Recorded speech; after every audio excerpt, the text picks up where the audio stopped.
France. Ils volaient des voitures et les revendaient en Côte d'Ivoire et en Afrique de l'Ouest. 5 hommes soupçonnés du vol et du recel de véhicules seront jugés début mai. Un 6e a été condamné dans cette même affaire dans une procédure parallèle. Le mode opératoire était toujours le même.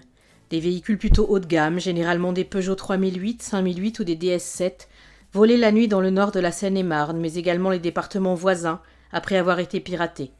Un trafic de voitures volées de grande ampleur, au moins 130 véhicules depuis le mois d'octobre, a été démantelé ce mardi, a appris 20 minutes de sources policières.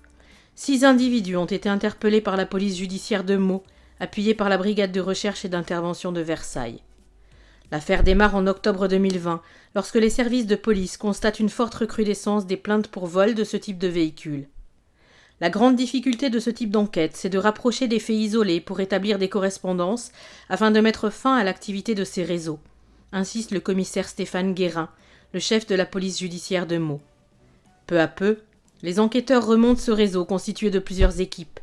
Une chargée des vols grâce notamment au piratage du système central des véhicules, une seconde les reprogrammer et les maquiller, une dernière organiser leur acheminement en Afrique.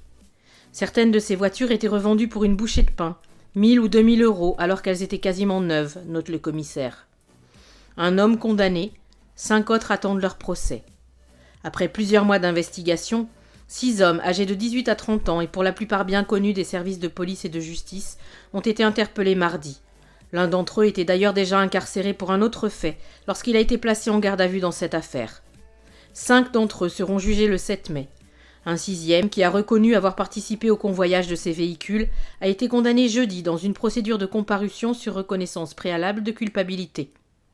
Source 20 minutes.